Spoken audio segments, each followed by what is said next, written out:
Voilà, alors troisième capsule sur les intestins et le fructose. Ça, je vais pouvoir passer à autre chose, parler un peu de musique et d'autres choses. Alors du coup, la conclusion sur le fructose.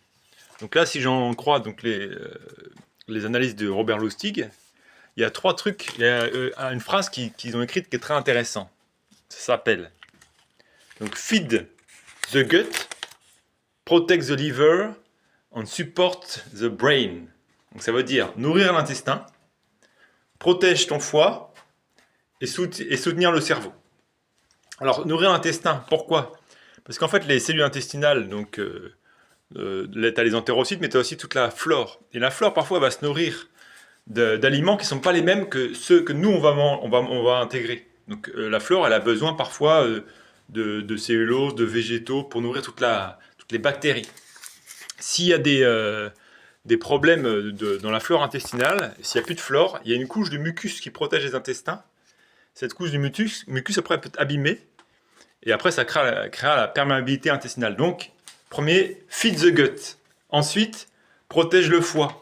Donc là, on l'a vu, donc le foie, en fait, quand tu as trop de sucre,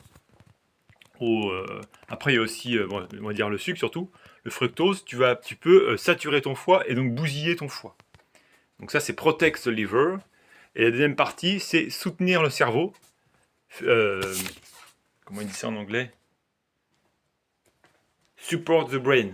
Voilà, nourrir le cerveau. Donc une alimentation, elle doit toujours respecter ces trois points. Nourrir l'intestin, protéger le foie et soutenir le cerveau. Et ce qu'il faut bien se retenir pour l'intestin, c'est que toute la cellulose qui n'est pas assimilable par l'homme, par contre parfois elle va être intéressante pour les intestins. Donc c'est pour cette raison que du coup tu vas avoir besoin de manger des légumes qui sont pas assimilables à la cellulose, mais par contre les bactéries intestinales, elles en auront besoin. Voilà. Et après ensuite, pourquoi manger équilibré. Donc légumes, crus cuits, féculents, glucides, protéines, matières grasses. Voilà. Conclusion. Et après la dernière clé en nutrition, c'est de parfois sauter un repas ou bien de pas manger entre les repas. Voilà, ça peut être la clé, une autre clé. Mais bon, voilà, après, il y a tout. Voilà, donc, fin de ces petites capsules sur le fructose Robert Lustig. Bonne journée à toi.